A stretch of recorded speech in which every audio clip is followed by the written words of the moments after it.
चैतन्यं सुमनं मनं मनमनं मानं मनं मानसं मायाधावधवं धवं धवधवं धावं धवं माधवं श्वासासारसरं सरं सरसरं सारं सरं वासरं कैलाशादिभवं भवं भवभवं भावं भवं सांभवं भावं भवं सांभवं। जय तो संस्कृतम मित्रों, स्वागत है आपका हमारे YouTube चैनल संस्कृत धारा 2.0।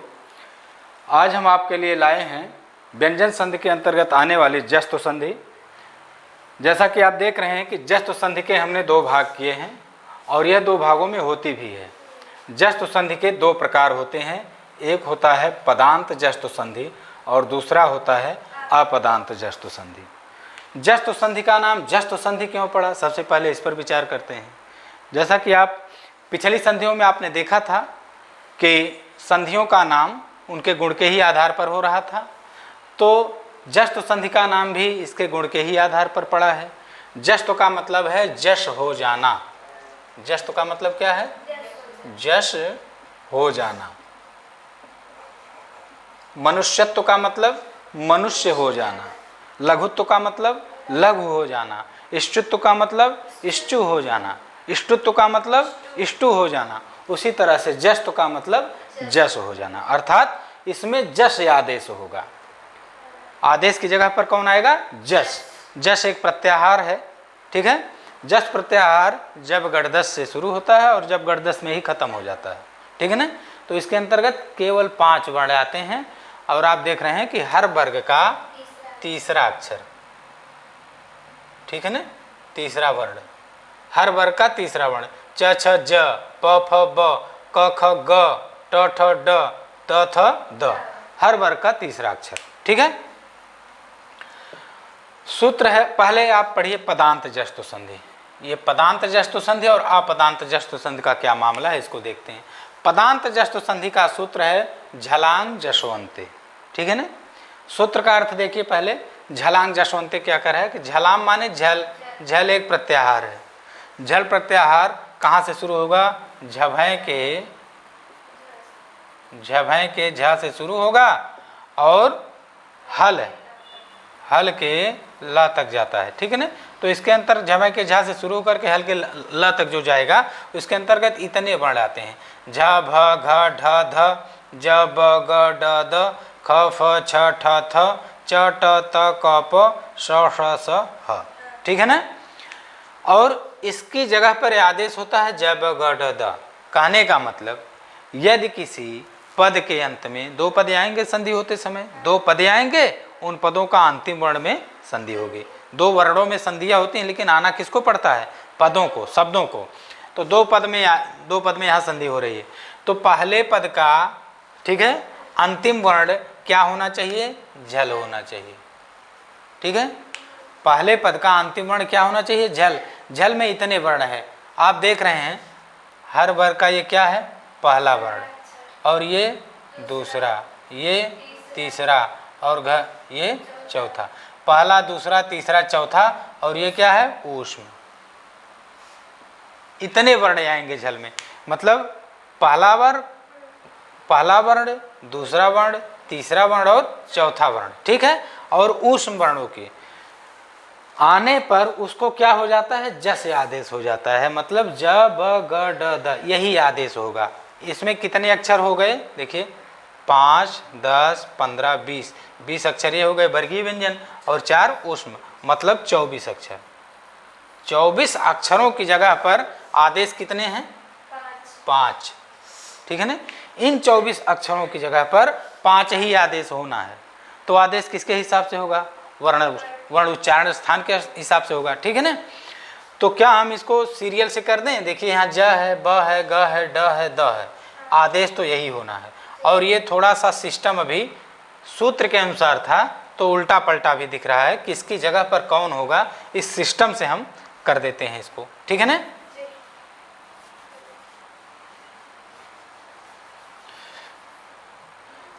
ज, सबसे पहले देखिए ज किस वर्ग का है, च वर्ग का है ना, च वर्ग। तो पहला अक्षर, दूसरा अक्षर, तीसरा अक्षर और चौथा अक्षर, हो गया ना।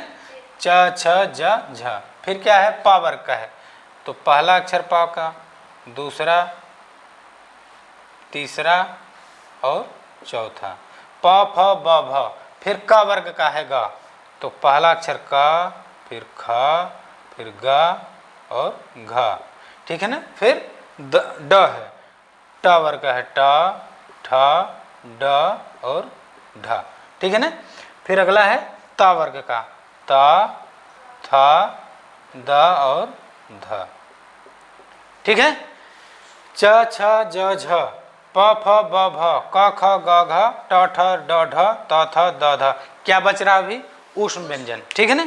तो जब हम ऊष्म व्यंजनों की गणना यहाँ करेंगे तो उच्चारण स्थान की दृष्टि से इन स्थानों पर रख देंगे। तो सबसे पहले कौन सा, तालव्य सा आ रहा है। अब इसमें देखेंगे तालव्य सा का उच्चारण स्थान क्या इनमें से कहीं मिल रहा है।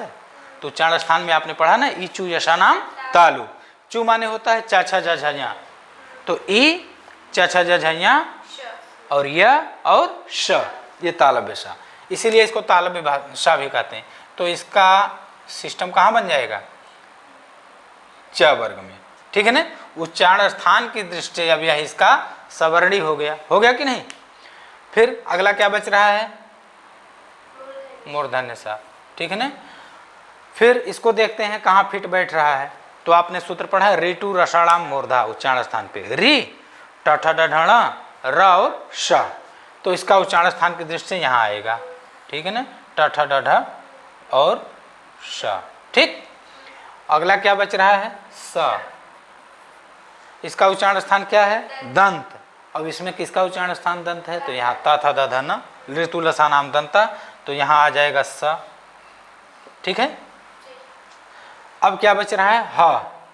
ह का उच्चारण स्थान क्या है, अकु है विसर्जनीय नाम कंठ है, तो इसका उच्चारण स्थान कंठ है। अब इसमें जिसका उच्चारण स्थान कंठ रहेगा उसमें फिट बैठ जाएगा, तो ह क वाले वर्ग में बैठ गया, ये हो गया। अब पूरा झल प्रत्याहार यहाँ सिस्टम से हो गया, ठीक है। च छ ज झ श, प फ ब भ, क ख ग घ ह, ट ठ ड ढ श और त थ द ध स। इतने हमारे क्या हो गए, ये अस्थानी है, क्या है, अस्थानी, और ये क्या है, आदेश, ठीक है ना। झल क्या है, अस्थानी, और जश क्या है, आदेश, ठीक है। तो सूत्र कह रहा है झलाम जशो अंते, कि झल अगर आए अंत में क्या आए, झल प्रत्याहार, किसी भी पद के अंत में, ये देखिए पद रहना जरूरी है, इसका पद रहना बहुत जरूरी है, ठीक है। और पद किसको कहते हैं, कहा गया ना सुप्तिंगंतम पदम,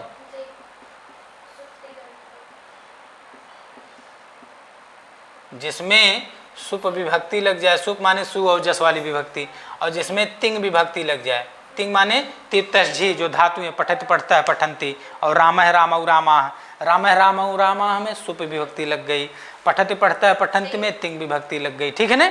तो जिसमें सुप और तिंग विभक्ति लग जाएगी उसको क्या कहेंगे, पद, उसको क्या कहेंगे, पद।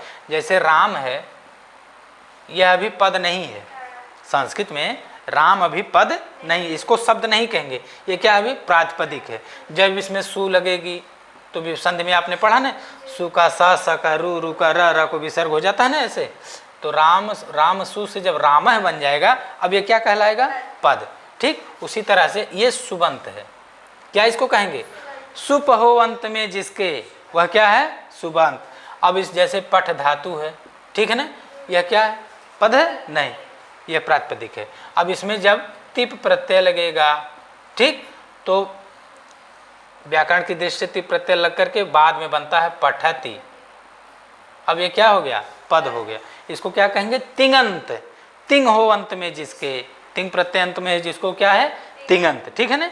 तो पद समझ में आया कि नहीं, वही कह रहा है झलाम जशोवंते, जहां पद के अंत में झल प्रत्याहार का वर्ण हो, किसी भी पद के अंत में झल प्रत्याहार का वर्ण हो, तो उसको क्या हो जाएगा, जश या आदेश हो जाएगा। जैसे झल प्रत्याहार मान लीजिए किसी पद के अंत में च छ ज झ श इनमें से कोई हो तो उसको क्या आदेश हो जाएगा?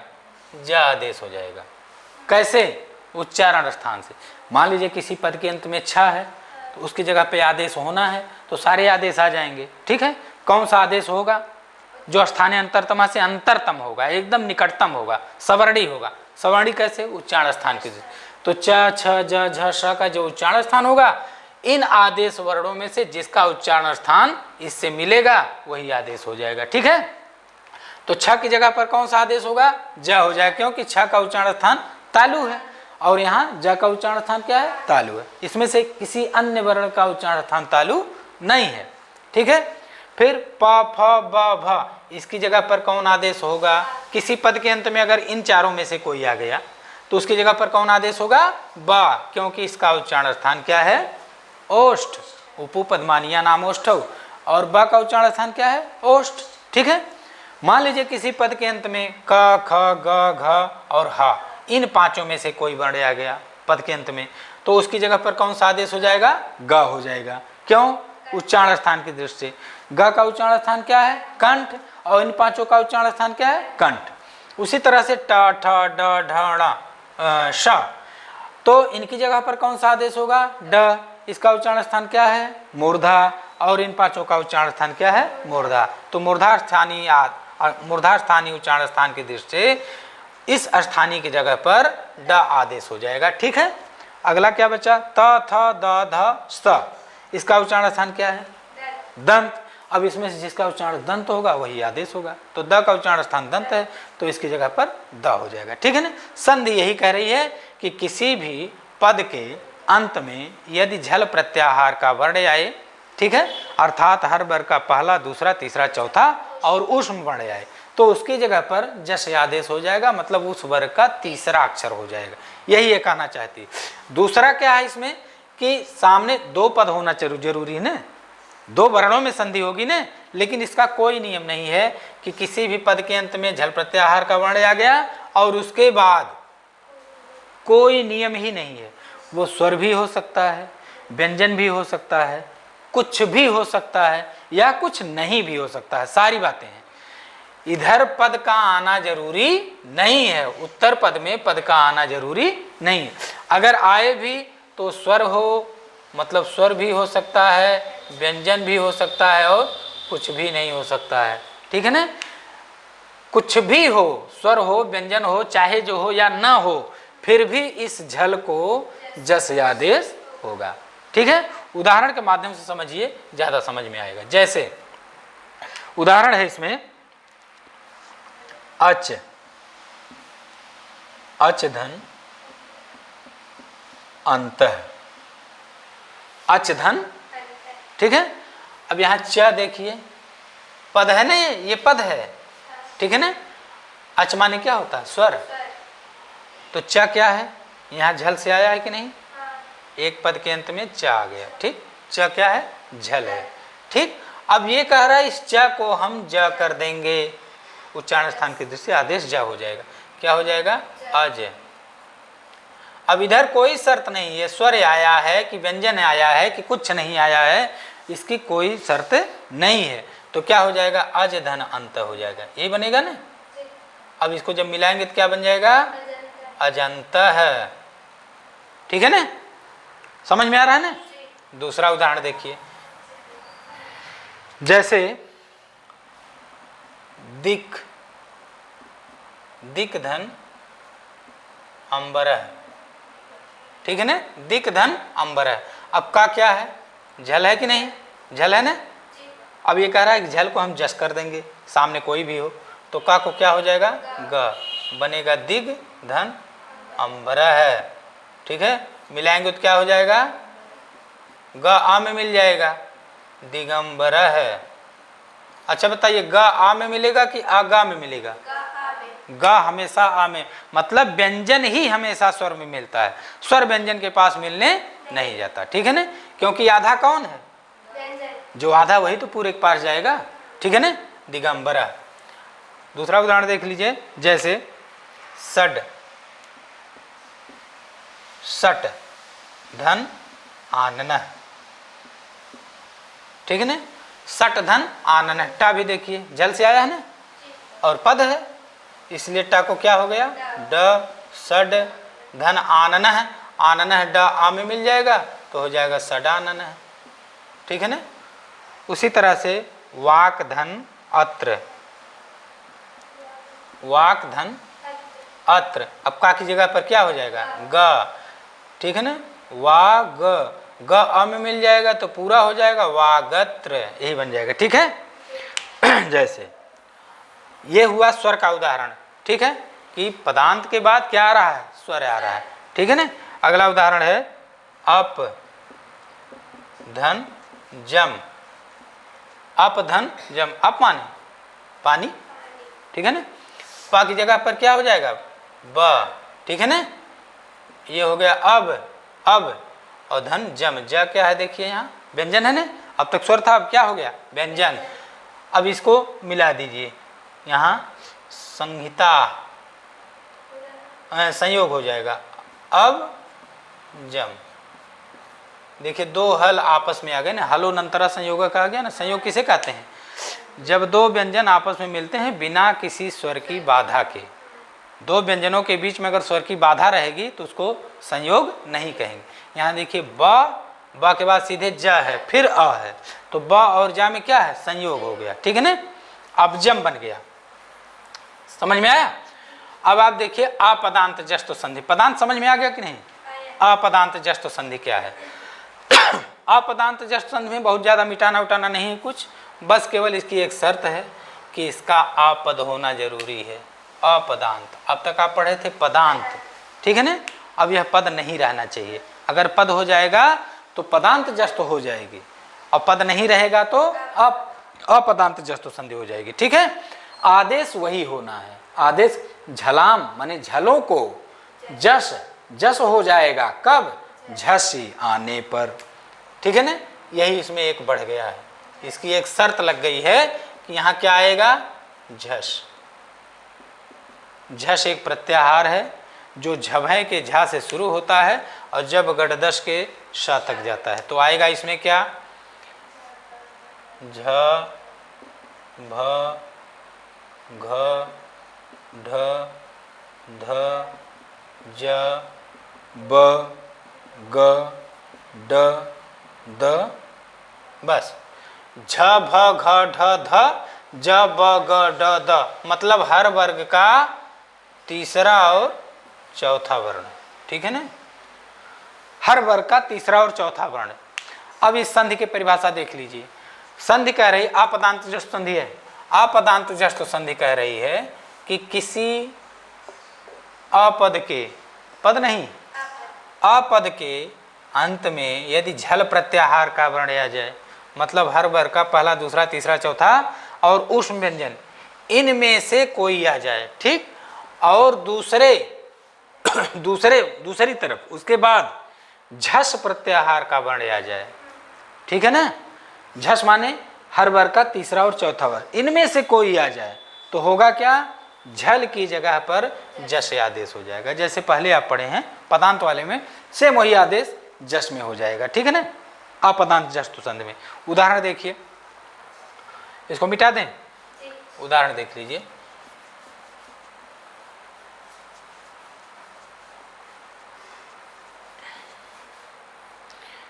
उदाहरण है जैसे क्रुद्ध धन ध, क्रुद्ध धन ध, इसमें कोई पद नहीं, ना तो क्रुद्ध पद है ना तो ध पद है, ठीक है ना। क्रुद्ध एक धातु है, ठीक है, अभी इसमें तिप्तस जी वाला कुछ लगा नहीं है तो ये पद नहीं हुआ, ठीक, अपदांत है। अब यहाँ क्या है, झल प्रत्याहार का वर्ण है कि नहीं है, आगे क्या है, झस प्रत्याहार का वर्ण है कि नहीं, झस प्रत्याहार में तीसरा चौथा, तीसरे चौथे में से चौथा वर्ण है ना त वर्ग का, तो इस कह रहा है कि इस झल को हम क्या कर देंगे, जस कर देंगे, तो धा की जगह पर जस आदेश क्या होगा, द, उच्चारण स्थान की दृष्टि से कौन सा आदेश होगा, द, तो क्या हो जाएगा, क्रू द, ठीक है। अब इसको कुछ नहीं होना, ये ऐसे आ जाएगा, बन गया ना, क्या बन गया, क्रुद्ध है, ठीक है ना, क्रुद्ध है। अगला आदेश देख लीजिए, लब धन। देखिए दोनों पद नहीं है इसमें, पिछले वाले में पद होना जरूरी था, अब के वाले में पद होना जरूरी नहीं है। लब है, भा कहाँ से आया, झल से आया है ना, और आगे धा कहाँ से आया है, झस से आया है ना, तो इस झल को क्या आदेश होगा, जस, तो भा की जगह पर कौन आदेश हो जाएगा, ब, ठीक है, लब, ठीक है, आगे ध, लब्ध, इसको ऐसे भी लिख सकते हैं, लब्ध, ठीक है, लब्धन ध बराबर लब्ध। अगला आदेश, अगला उदाहरण देखिए, वृद्ध,